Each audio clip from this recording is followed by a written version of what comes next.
Hello everyone, welcome back to the channel एडोटी once again.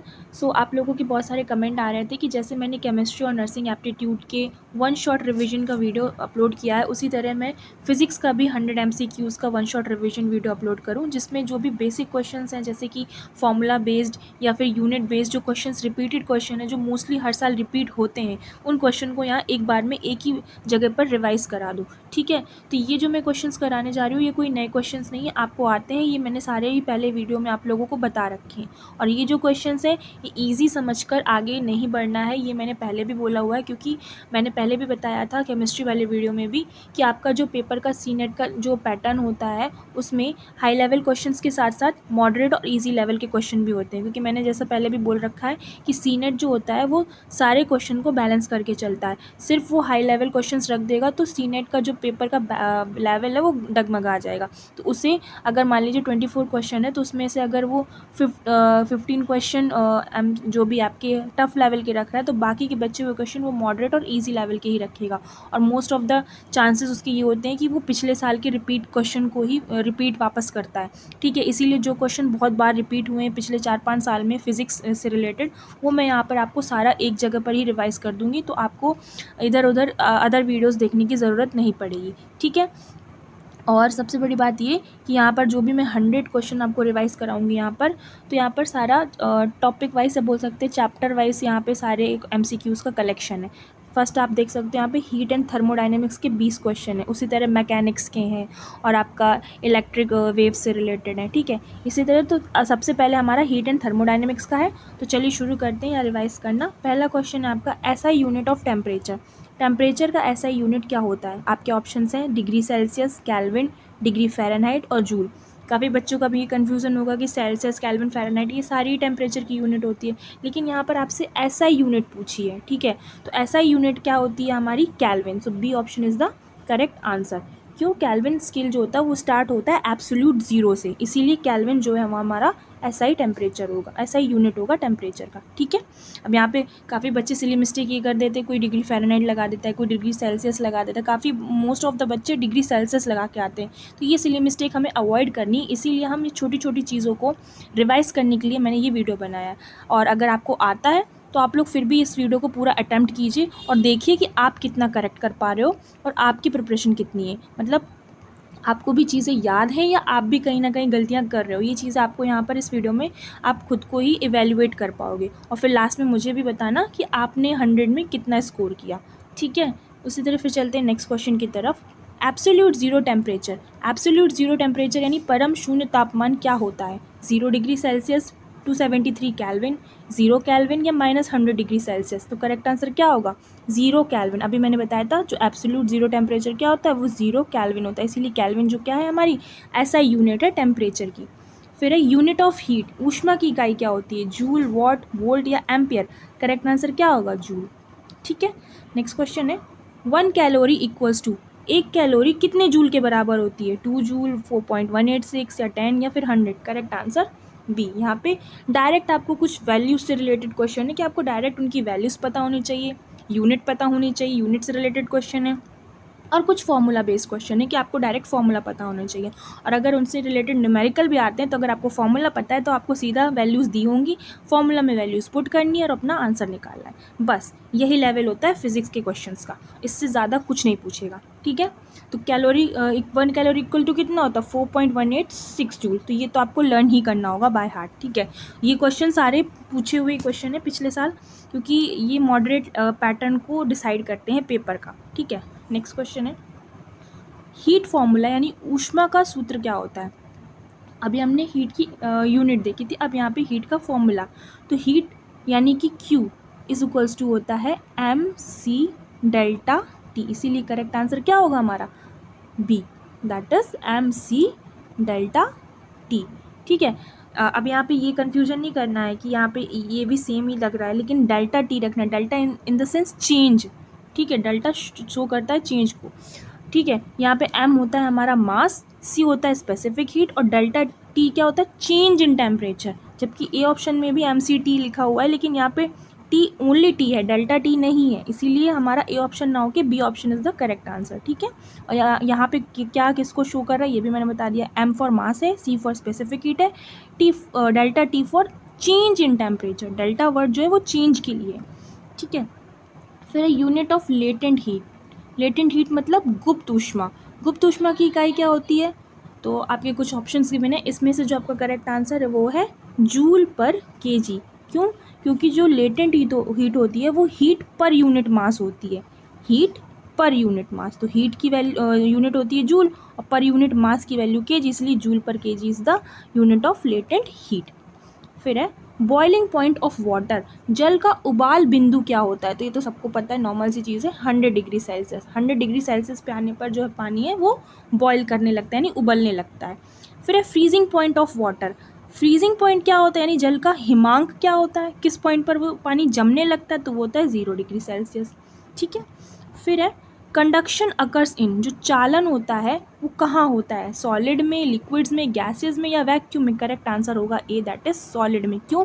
मैंने पहले भी बताया कि जो सॉलिड होता है उसमें जो पार्टिकल्स होते हैं वो बहुत ही पास होते हैं। ठीक है, और इन्हीं पार्टिकल्स के वाइब्रेशन से ही जो हीट है वो ट्रांसफ़र होती है और आगे बढ़ती है। तो पार्टिकल्स क्योंकि इसमें पास है तो ईजिली चालन हो जाएगा हीट का, यानी कंडक्शन हो सकता है, इसलिए सॉलिड में कंडक्शन होता है। नेक्स्ट क्वेश्चन है हमारा, रेडिएशन अकर्स इन, यानी विकिरण कहाँ होता है? सॉलिड, लिक्विड, गैस या वैक्यूम? तो करेक्ट आंसर हमारा क्या होगा? वैक्यूम। जो वैक्यूम होता है वहाँ पर हमारा रेडिएशन अच्छे से हो, जैसे कि सन की जो हीट है वो अर्थ में पहुँचना, ये रेडिएशन के थ्रू ही आती है। थर्मोमीटर मेजर, थर्मोमीटर क्या मापता है? तो थर्मोमीटर से हम क्या नाप सकते हैं? टेम्परेचर। ठीक है, ये आपको सब आपने पढ़ा हुआ है, इसमें कुछ नया नहीं है, लेकिन बस यहाँ पे आपको रिवाइज करना है। काफ़ी लोगों को कुछ चीज़ें भूल गई होंगी तो उन्हें नया लगेगा, या काफ़ी बच्चे जिन्होंने अभी पढ़ना शुरू मतलब कुछ समय पहले किया है उनको नहीं पता है कैसे क्या पैटर्न होता है, जो नए हैं तो उनके लिए हो सकता है ये क्वेश्चंस नए हो, तो आपके लिए भी ये वीडियो इंपॉर्टेंट है। आप लोगों को यहाँ रिविजन हो रहा है एक तरीके से, और जो पुराने बच्चे हैं जिनको चीज़ें पता है उनका भी रिविजन हो रहा है। तो आप लोग यहाँ पे ये देखिए कि आपको कितना याद है और आप कितनी क्या चीज़ें भूल चुके हो। जो भूल चुके हो उसको और फिर से याद कर लो, क्योंकि 2 या 3 दिन ही बचे, ज़्यादा समय बचा नहीं है पेपर को। ठीक है, फिर है स्पेसिफिक हीट यूनिट, विशिष्ट ऊष्मा की इकाई क्या होती है? आपको यहाँ पे कुछ ऑप्शंस दिए हुए हैं, तो इसमें से आपका करेक्ट आंसर होगा A, that is joule per KG degree Celsius. Specific heat, अभी मैंने आपको हीट का फॉर्मूला बताया था, Q इज इक्वल्स टू क्या बताया था? एम सी डेल्टा टी, जहाँ पर मैंने C मतलब बताया था स्पेसिफिक हीट, तो हमें इसी की यूनिट निकालनी है, तो C इज इक्वल्स टू क्या होगा? Q by M into delta T. तो Q की यूनिट क्या होती है? जूल। एम मास था, मास की यूनिट केजी, और चेंज इन टेम्परेचर, टेम्परेचर को हम डिग्री सेल्सियस रख देंगे। करेक्ट आंसर हमारा क्या होगा? Joule per KG degree Celsius. ठीक है, नेक्स्ट क्वेश्चन है room temperature, room temperature normally कितना होता है? तो ये होता है हमारा 25 डिग्री सेल्सियस। फिर एक कन्वेक्शन अकर्स इन, संवहन कहाँ होता है? सॉलिड, लिक्विड, वैक्यूम या फिर मैटर? तो करेक्ट आंसर हमारा क्या होगा? लिक्विड्स में। जो कंडक्शन था वो सॉलिड में होता है, कन्वेक्शन जो होता है वो लिक्विड्स में होता है। इसको याद रखना है, ये थोड़ा सा कन्फ्यूजिंग है, कभी कभी जल्दबाजी में हम कन्वेक्शन को सॉलिड में लगा आते हैं ये देख के कि शायद वो कंडक्शन है, तो ध्यान रखना कंडक्शन आपका सॉलिड के लिए है, कन्वेक्शन वी आ रहा है ये हमारा लिक्विड के लिए। ठीक है, फिर एक केल्विन स्केल स्टार्टेड, तो केल्विन स्केल कहाँ से स्टार्ट होती है? 0 केल्विन से। करेक्ट आंसर क्या होगा? सी। फिर है हीट ट्रांसफर विदाउट मीडियम, बिना माध्यम के ऊष्मा स्थानांतरण किस में होता है? कंडक्शन, कन्वेक्शन, रेडिएशन या रिफ्लेक्शन? तो अभी मैंने बताया था वैक्यूम, यानी बिना किसी मीडियम के, तो किस में था वो? रेडिएशन में।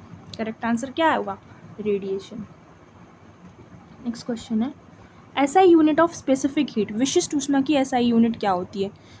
तो ये क्वेश्चन वापस से रिपीट हो गया है यहाँ पे आपका, अभी मैंने बताया था specific heat C joule per KG degree Celsius. ठीक है, ये रिपीट इसीलिए यहाँ पे लिख गया है क्योंकि ये वैसे भी रिपीट होते रहते हैं एग्जाम में। ठीक है, एक्सपेंशन ड्यू टू हीट, ऊष्मा से विस्तार कहाँ कहलाता है? ऊष्मा से विस्तार यानी expansion due to heat, expansion मतलब विस्तार हीट से, कहाँ कहलाता है? कंप्रेशन, एक्सपेंशन, कॉन्ट्रैक्शन या फिर रिफ्लेक्शन? तो करेक्ट आंसर इसका क्या होगा? एक्सपेंशन। एक्सपेंशन में ही कहलाता है। क्यों? क्योंकि जो हीट होता है उसमें हीट अगर आएगी तो उससे जो पार्टिकल्स हैं वो इधर उधर मूव करने लगेंगे, और मूव करेंगे मतलब वो फैल रहे हैं, विस्तार हो रहा है उनका, यानी एक्सपेंशन हो रहा है।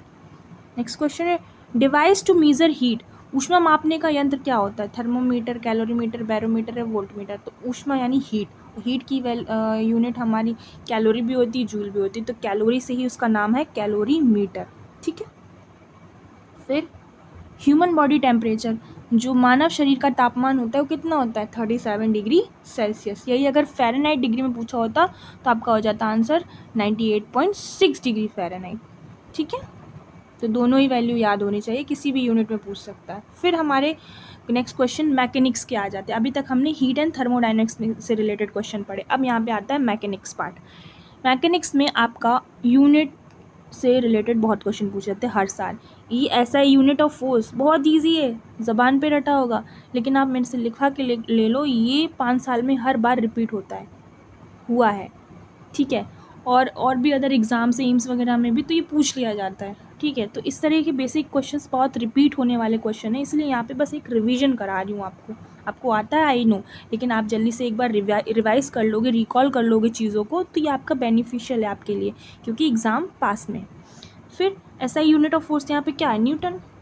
यूनिट ऑफ वर्क, कार्य की क्या यूनिट होती है? Joule. B option is the correct answer.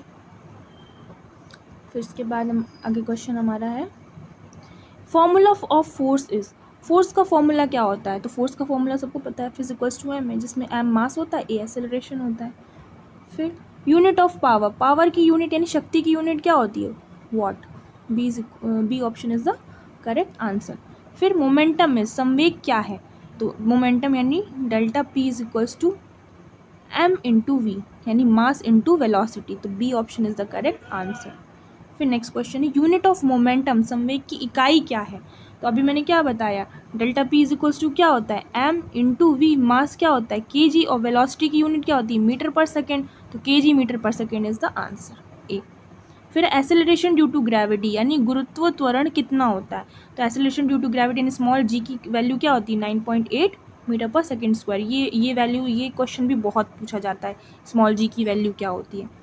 फिर है फर्स्ट लॉ ऑफ मोशन, प्रथम नियम क्या है मोशन का? इनर्शिया, एक्सेलरेशन, एक्शन या reaction? Correct answer is A, inertia. Next question unit of acceleration, त्वरण की इकाई क्या होती है? ए क्या होती है? मीटर पर सेकेंड स्क्वायर, ये तो याद ही है सबको, sorry metre per second square, B option से करेक्ट आंसर। वर्क फॉर्मूला, कार्य का सूत्र क्या होता है? तो वर्क इज इक्वल्स टू क्या होता है? W is equals to F into D.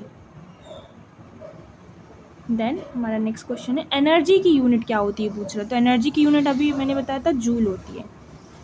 फिर पोटेंशियल एनर्जी का फॉर्मूला, तो पोटेंशियल एनर्जी यानी कि हमारा हम किससे डिनोट, ऐसे पी इज इक्वल्स टू क्या होता है? एम जी एच, जहाँ पे एम मास, ग्रेविटी और height. A option is the correct answer. Next है काइनेटिक एनर्जी यानी गतिज ऊर्जा का सूत्र क्या होता है? तो kinetic energy is equals to होता है half M V square. B option is the correct answer. ये क्वेश्चन भी बहुत रिपीटेड क्वेश्चंस में से ही है, और इसमें न्यूमेरिकल भी बन जाते हैं। आपको मास दिया होगा, वेलोसिटी होगी, आपको ये फॉर्मूला लगा के काइनेटिक एनर्जी निकालनी, और फॉर्मूला में बस आपको वैल्यूज़ पुट करनी है। वैल्यूज़ भी बहुत हाई फाई नहीं होती, बेसिक वैल्यूज़ होती है, छोटी वैल्यू जिसको आप ईजिली कैलकुलेट कर पाओ। ठीक है, तो डरने की कोई बात नहीं है, नॉर्मली क्वेश्चन आएगा। बस आपको अगर फॉर्मूला वगैरह ठीक से याद है तो आप अच्छे से पेपर कर सकते हो, और देखना आप अच्छा पेपर करके भी आओगे। यूनिट ऑफ मास, द्रव्यमान की इकाई क्या होती है? तो ऐसा यूनिट वैसे नॉर्मली केजी होती है, इसलिए A option is the correct answer. फिर वेलोसिटी की यूनिट पूछा, तो वेलोसिटी की unit metre per second. Pressure की unit pascal. Next question formula of pressure, pressure का फॉर्मूला क्या होता है? प्रेशर का फॉर्मूला होता है force by area, F by A. फिर है यूनिट ऑफ डेंसिटी, घनत्व की इकाई क्या होती है? तो डेंसिटी का यूनिट क्या होती है? केजी मीटर पर क्यूब, यानी मास अपॉन वॉल्यूम होता है ना डेंसिटी, तो KG per metre cube. A option is the correct answer. फिर डेंसिटी का फॉर्मूला वही देखो, अभी मैंने बताया था, मास अपॉन वॉल्यूम, इसीलिए ए option is the correct answer. फिर स्पीड यूनिट, स्पीड की यूनिट क्या होगी? वी, तो metre per second is the unit of speed. ठीक है। फिर डिस्टेंस की यूनिट पूछा, तो डिस्टेंस हम किस में नापते हैं? मीटर। देन है टाइम की यूनिट, तो टाइम की यूनिट हम सेकेंड्स में नापते हैं। फिर है unit of force in is named after, जो यूनिट ऑफ फोर्स है वो किसके नाम पर रखा गया है? न्यूटन के नाम पर, क्योंकि ये फोर्स की यूनिट ही न्यूटन होती है। वर्क डिपेंड्स ऑन, कार्य किस पर निर्भर करता है? फोर्स एंड डिस्टेंस, टाइम, मास या फिर स्पीड? तो करेक्ट आंसर क्या होगा? Force and distance. क्यों? क्योंकि वर्क का फॉर्मूला ही होता है F इंटू डी, जहाँ पे F फोर्स होता है, D डिस्टेंस होता है। ठीक है, फिर है पावर फॉर्मूला। पावर का फॉर्मूला क्या होता है? तो पावर का फॉर्मूला होता है वर्क अपॉन टाइम, यानी कि ए option is the correct answer. फिर हमारे जो नेक्स्ट क्वेश्चन है वो लाइट चैप्टर से रिलेटेड है, जैसे कि स्पीड ऑफ लाइट। ये क्वेश्चन भी बहुत ज़्यादा पूछा जाता है, हमेशा रिपीट क्वेश्चन है। तो स्पीड ऑफ लाइट क्या होती है? 3 इंटू 10⁸ मीटर पर सेकेंड। फिर मिरर का फॉर्मूला इन दर्पण का सूत्र आपसे पूछा जाता है, तो इसका करेक्ट आंसर क्या होगा? 1/F is equals to 1/V plus 1/U, जहाँ पे जो V है वो जो इमेज बनती है उसकी डिस्टेंस होती है और U ऑब्जेक्ट की डिस्टेंस होती है और F हमारी फोकल लेंथ होती है, और यहाँ पे प्लस आता है। ये हमारा दर्पण यानी मिरर का फॉर्मूला होता है। यहीं पर अगर हम प्लस की जगह माइनस कर दें तो ये फॉर्मूला सेम हमारा लेंस के लिए बन जाएगा। बाकी सारी चीज़ें इसमें सेम रहती हैं। नीचे वही पूछा गया है लेंस का फॉर्मूला, तो करेक्ट आंसर क्या होगा? ए। यहाँ पे बस माइनस का खेल है, तो आपको बहुत एक्यूरेटली आंसर को चेक करना। आप ऑप्शन में कन्फ्यूजिंग भी रख सकता हो सकता है सेकेंड ऑप्शन आपका 1/V प्लस 1/U रख दे। तो आपको ध्यान से पढ़ना है कि लेंस का फॉर्मूला पूछ रहा है कि मिरर का फॉर्मूला पूछ रहा है। ठीक है, फिर आपको ऑप्शन टिक करना है।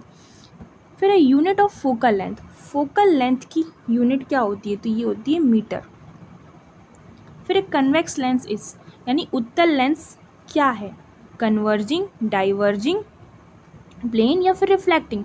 तो जो कॉन्वेक्स लेंस होता है वो कन्वर्जिंग, यानी सारी जो रेज है उनको एक जगह इकट्ठा करना, ये इस तरह से कन्वर्ज करना।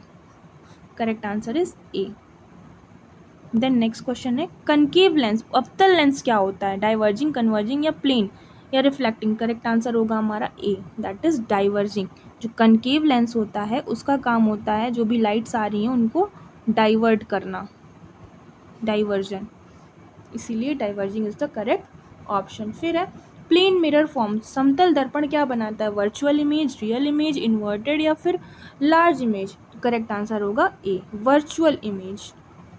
इमेज इन प्लेन मिरर, अभी वही मैंने बताया हाँ, लेकिन यहाँ पे वर्चुअल, अब इसमें पूछ रहा है कि साइज़ क्या होगा। अगर हम प्लेन मिरर में जो इमेज यानी प्रतिबिंब बन रहा है उसका साइज़ क्या होगा? सेम साइज़ की बनेगी, स्मॉलर, लार्जर या फिर नो इमेज? तो करेक्ट आंसर हमारा क्या होगा? Same size. जितनी इमेज मतलब थी वही हमारे प्लेन मिरर में इधर भी उतनी ही इमेज बनेगी जो ऑब्जेक्ट है उसका। ठीक है, फिर रिफ्लेक्शन लॉ, परावर्तन नियम क्या होता है? तो जो रिफ्लेक्शन लॉ होता है उसमें angle I is equals to angle R होता है हमारा। ठीक है, नेक्स्ट क्वेश्चन है रिफ्रैक्शन अकर्स ड्यू टू। जो रिफ्रैक्शन यानी अपवर्तन किस कारण होता है? Change in speed, change in mass, heat या फोर्स? तो करेक्ट आंसर क्या होगा? Change in speed. स्पीड में चेंज होने की वजह से रिफ्रैक्शन यानी अपवर्तन होता है। यूनिट ऑफ वेवलेंथ, तरंग दैर्घ्य की इकाई क्या होती है? तो वेवलेंथ यानी लैम्डा की यूनिट होती है मीटर। अभी आपसे ये भी क्वेश्चन पूछ सकता है कि वेवलेंथ को किससे डिनोट करते हैं? तो वो लैम्डा से डिनोट करते हैं। फिर है रेनबो फॉर्म्स ड्यू टू। जो इंद्रधनुष बनता है वो किसकी वजह से बनता है? डिस्पर्जन, रिफ्लेक्शन या रिफ्रैक्शन या फिर ऑल? तो करेक्ट आंसर ऑल। डिस्पर्जन भी होता है, रिफ्लेक्शन भी होता है, रिफ्रैक्शन भी होता है। Prism works on. जो प्रिज्म होता है वो किस पर काम करता है? डिस्पर्जन पे। जो लाइट्स पड़ती हैं ना उसमें 7 लाइट्स निकलती थी, फैल रही हैं, तो डिस्पर्जन हो रहा है। Next question, light travels fastest in. प्रकाश सबसे तेज कहाँ चलता है? वैक्यूम में, वाटर में, ग्लास में या फिर एयर में? Correct answer is A, vacuum. Vacuum में सबसे ज़्यादा तेज़ चलता है, इसीलिए जो आप देखा होगा सन से जो भी लाइट्स आती हैं वो अर्थ पर कितनी जल्दी पहुंच जाती है। स्पीड ऑफ लाइट कितनी होती है? 3 इंटू 10⁸ मीटर पर सेकेंड में। कितनी दूरी है, डिस्टेंस बहुत है, फिर भी इतनी जल्दी तुरंत लाइट पहुंच जाती है। क्यों? क्योंकि वो वैक्यूम रेडिएशन के थ्रू, वैक्यूम के थ्रू तुरंत, क्योंकि लाइट क्या है वैक्यूम में फास्टेस्ट ट्रैवल कर रही है इसलिए। यूनिट ऑफ फ्रीक्वेंसी क्या होती है? हर्ट्ज। फिर है आई लेंस टाइप। जो हमारी आंखों में जो लेंस, जो नेचुरल लेंस पाया जाता है वो किस तरह का होता है? कन्वेक्स या कनकेव या फिर प्लेन या फिर none? Correct answer is convex lens. हमारी आंखों में नेचुरल जो लेंस है भगवान ने जो दिया है वो कन्वेक्स लेंस होता है। फिर है रियल इमेज फॉर्म्ड बाई। वास्तविक प्रतिबिंब किससे बनता है, कनकेव मिरर से, प्लेन मिरर से या फिर कॉन्वेक्स मिरर से? तो करेक्ट आंसर क्या होगा, कनकेव मिरर। ठीक है। वर्चुअल इमेज फॉर्म बाय, अगर रियल इमेज कनकेव मिरर से बन रही है तो वर्चुअल इमेज यानी आभासी प्रतिबिंब हमारा कन्वेक्स लेंस से बनेगा। वैसे यहाँ पे लेंस और मिरर दोनों चीज़ दी हुई हैं, तो हमारा ऑल ऑप्शन करेक्ट होगा, क्योंकि कनकेव मिरर अगर है तो वो रियल इमेज बनाता है, लेकिन लेंस बोल रहा है तो वर्चुअल इमेज बनाएगा। ठीक है, इसीलिए हमारा all is the correct option. फिर है unit of power of lens, जो पावर होती है लेंस की उसकी यूनिट क्या होती है, डायोप्टर। नॉर्मली पावर की यूनिट वॉट होती है, ये चीज़ आपको ध्यान रखना, यहाँ पे भी कन्फ्यूजन क्रिएट हो जाता है, लेकिन लेंस की पावर की अगर यूनिट की बात करें तो डायोप्टर से आंसर। ठीक है। फिर है पावर फॉर्मूला, पावर का फॉर्मूला क्या होता है, 1/f यानी 1/फोकल लेंथ। एफ यहाँ पे क्या होती है, फोकल लेंथ होती है। फिर हमारे नेक्स्ट क्वेश्चन है इलेक्ट्रिसिटी, मॉडर्न फिजिक्स और वेव्स से रिलेटेड। यहाँ पे यूनिट ऑफ करंट, धारा की इकाई पूछा, तो यूनिट ऑफ करंट हमारा क्या होता है, एम्पियर। फिर नेक्स्ट क्वेश्चन है यूनिट ऑफ रेजिस्टेंस, रेजिस्टेंस की यूनिट क्या होती है, ओम, इसको हम इस तरह डिनोट करते हैं। फिर ओम्स लॉ क्या होता है, V is equals to IR, यानी कि voltage is equals to current into resistance. Correct answer is A. Next question है यूनिट ऑफ वोल्टेज, वोल्टेज की यूनिट वोल्ट होती है। Unit of electric power, electric power की यूनिट क्या होती है, वॉट। फिर 1 किलोवाट इक्वल्स टू, 1 किलोवाट किसके बराबर होता है, 1 किलोवाट इक्वल्स टू कितने जूल होते हैं, तो ये होते हैं 3.6 into 10⁻6 joule. Charge of electron, एक इलेक्ट्रॉन पर कितना चार्ज होता है, माइनस का 1.6 10⁻⁻19 कूलाम। फिर मास ऑफ इलेक्ट्रॉन, ये सब क्वेश्चन आपको पता होना चाहिए, पूछे जाते हैं। Mass of electron, charge of electron, ये लर्न करने वाली, रटने वाली चीज़ें हैं, ये तो आपको याद ही होनी चाहिए। अगर आपको नहीं आता है आंसर तो आप गलत कर दोगे ना, इसीलिए ये चीज़ें यहाँ पर मैं रिवाइज करा रही हूँ, ताकि एक ही जगह आपको सारी चीज़ें एक बार में याद हो जाएँ। अगर नहीं याद है तो याद हो जाएंगी, और अगर याद है तो एक बार रिविजन हो जाएगा। तो मास ऑफ इलेक्ट्रॉन कितना हमारा होता है, तो ये होता है हमारा 9.1 इंटू 10⁻⁻31 kg। याद कर लीजिए इसको। एटॉमिक नंबर यानी परमाणु संख्या क्या होती है, तो ये प्रोटॉन डिसाइड करते हैं, ये मैंने केमिस्ट्री में भी यही क्वेश्चन पढ़ाया था। फिर है यूनिट ऑफ फ्रीक्वेंसी, ये हर्ट्स होती है। Next question, wave speed formula, तरंग वेग का फॉर्मूला क्या होता है, तो इसका आपका करेक्ट आंसर क्या होगा, V is equals to F into lambda, मतलब velocity is equals to frequency into wavelength, ये हमारा फॉर्मूला है। स्पीड ऑफ साउंड कितना होता है, साउंड ध्वनि की गति क्या होती है, तो 343 मीटर पर सेकेंड, ये भी लर्न करने वाला है। यूनिट ऑफ कैपेसिटेंस यानी धारिता की इकाई क्या होती है, फैरेड, वोल्ट, ओम या ampere. Correct answer is farad. फिर है यूनिट ऑफ इंडक्टेंस यानी प्रेरकत्व की इकाई क्या होती है, हेनरी, फैरेड, वोल्ट या फिर what. Correct answer is Henry. यहाँ पे मैं फिजिक्स के आपको एक तरीके से यूनिट फॉर्मूला सब रिवाइज करा दे रही हूँ एक ही जगह पर। फिर है मैग्नेटिक फील्ड यूनिट, चुंबकीय क्षेत्र की जो यूनिट होती है वो क्या होती है, Tesla. Next, unit of charge, आवेश की इकाई क्या होती है, तो चार्ज क्यू की इकाई क्या होती है, coulomb. A option is the correct answer. फिर है आपसे करंट का फॉर्मूला पूछा है, करंट यानी आई, तो आई का फॉर्मूला क्या हो जाएगा, ए Q/T, क्योंकि Q इज इक्वल्स टू क्या होता है, IT, तो I इज इक्वल्स टू क्या हो गया, Q/T। ठीक। फिर है रेजिस्टेंस फॉर्मूला, तो मैंने अभी ओम्स लॉ बताया था, V is equals to IR, तो यहाँ पे R क्या है, रेजिस्टेंस, तो रेजिस्टेंस का फॉर्मूला क्या हो गया, V/I, यानी वोल्टेज अपॉन करंट, तो करेक्ट आंसर क्या हो गया, V/I। Electric energy unit, electric energy, energy unit होगी हमारी जूल। ठीक है। फिर है फ्यूज वर्क्स ऑन, जो फ्यूज होता है वो किस पर काम करता है, हीटिंग इफेक्ट, मैग्नेटिक, केमिकल या फिर लाइट। करेक्ट आंसर क्या होगा, हीटिंग इफेक्ट। फिर है AC फुल फॉर्म, AC का पूरा नाम क्या होता है, जो हम AC/DC फिजिक्स में टर्म यूज़ करते हैं ना, तो उसका फुल फॉर्म होता है अल्टरनेटिंग करंट। सिमिलरली जो DC होता है उसका मतलब होता है डायरेक्ट करंट। तो ये आपको लर्न होना चाहिए, ठीक है, पता होना चाहिए, बेसिक चीज़ें। फिर है बैटरी स्टोर, बैटरी क्या संग्रह करती है, एनर्जी, हीट, फोर्स या फिर मास। करेक्ट आंसर क्या होगा? एनर्जी। बैटरी में एनर्जी स्टोर होती है। जनरेटर कन्वर्ट्स, जो जनरेटर होते हैं उसका क्या काम होता है? वो किस में कन्वर्ट करता है? मैकेनिकल को इलेक्ट्रिकल में, इलेक्ट्रिकल को मैकेनिकल में, हीट को लाइट में, या फिर नन? तो करेक्ट आंसर क्या होगा? मैकेनिकल एनर्जी को इलेक्ट्रिकल एनर्जी में कन्वर्ट करना किसका काम होता है? जनरेटर का काम होता है। फिर है मोटर कन्वर्ट्स। मोटर किसको किस में कन्वर्ट करती है? तो ये मोटर जो होती है वो इलेक्ट्रिक एनर्जी को मैकेनिकल एनर्जी में कन्वर्ट करती है। यहाँ पे इस चीज़ को आपको ठीक से याद रखना है। अगर मैकेनिकल को इलेक्ट्रिकल में कन्वर्ट कर रहे हैं तो वो जनरेटर होता है, और इलेक्ट्रिकल को मैग्नेटिक में मैकेनिकल एनर्जी में कन्वर्ट कर रहे हैं तो वो होता है हमारा मोटर। ठीक है, नेक्स्ट क्वेश्चन है यूनिट ऑफ पावर। तो पावर की यूनिट वाट होती है। लाइट ईयर, प्रकाश वर्ष क्या है? ये डिस्टेंस होती है। लाइट ईयर डिस्टेंस की यूनिट होती है। फिर है फ्रीक्वेंसी फॉर्मूला। फ्रीक्वेंसी का फॉर्मूला क्या होता है? तो फ्रीक्वेंसी इक्वल टू होता है 1/टाइम पीरियड। 1/टाइम पीरियड। ठीक है, टाइम पीरियड यूनिट क्या होता है? तो टाइम पीरियड की यूनिट क्या होगी? टाइम पीरियड मतलब टाइम, तो टाइम की यूनिट सेकेंड होती है, इसलिए ये option is the correct answer. फिर नेक्स्ट क्वेश्चन है एनर्जी फॉर्मूला। एनर्जी का फॉर्मूला क्या होगा? तो एनर्जी का फॉर्मूला हमारा क्या होगा? mgh। करेक्ट आंसर इज ए। क्यों? काइनेटिक एनर्जी का फॉर्मूला, पोटेंशियल एनर्जी का फॉर्मूला क्या होता है? mgh। ये टाइप की एनर्जी तो है, इसीलिए करेक्ट आंसर हमारा mgh होगा। फिर है वर्क यूनिट। तो वर्क की यूनिट होती है जूल। पावर रिलेशन क्या होता है? तो पावर का फॉर्मूला मैंने आपको बताया था, work upon time. Correct answer is A, work upon time. फिर है वेव टाइप। ध्वनि तरंग कैसी होती है? लॉन्गिट्यूडनल, ट्रांसवर्स, बोथ, या नन? तो करेक्ट आंसर आपका क्या होगा? इसमें ये साउंड वेव होना चाहिए। एग्जैक्ट यहाँ पे जो क्वेश्चन है साउंड वेव। हाँ, तो ध्वनि तरंग बोल रहा है ना, तो साउंड वेव टाइप किस टाइप की होती है? लॉन्गिट्यूडनल, ट्रांसवर्स, बोथ, या फिर नन? करेक्ट आंसर होगा ए, लॉन्गिट्यूडनल। लॉन्गिट्यूडनल का मतलब होता है एक ही डायरेक्शन, यानी पैरेलल वे में चलना। जैसे कि ये है तो ये पैरेलल वे में ही चल रही है। जबकि जो लाइट वेव्स होती है वो ट्रांसवर्स होती है, प्रकाश तरंग ट्रांसवर्स होती हैं, मतलब इस तरीके से अप्स एंड डाउन्स आते हैं, क्रेस्ट और ट्रफ्स बनते हैं इसमें।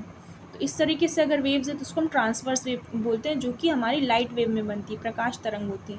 और अगर एक ही डायरेक्शन में जा रही हैं वो, तो ये हमारी लॉन्गिट्यूडनल होती है, जो कि वेव टाइप यानी ध्वनि तरंग होती है। ठीक है, फिर है ऐसा यूनिट सिस्टम। इसका फुल फॉर्म क्या होता है? जो हम बार बार बोलते हैं ना कि इसकी ऐसा यूनिट क्या है, इसकी ऐसा यूनिट क्या है, तो ऐसा यूनिट का मतलब क्या होता है यहाँ पे?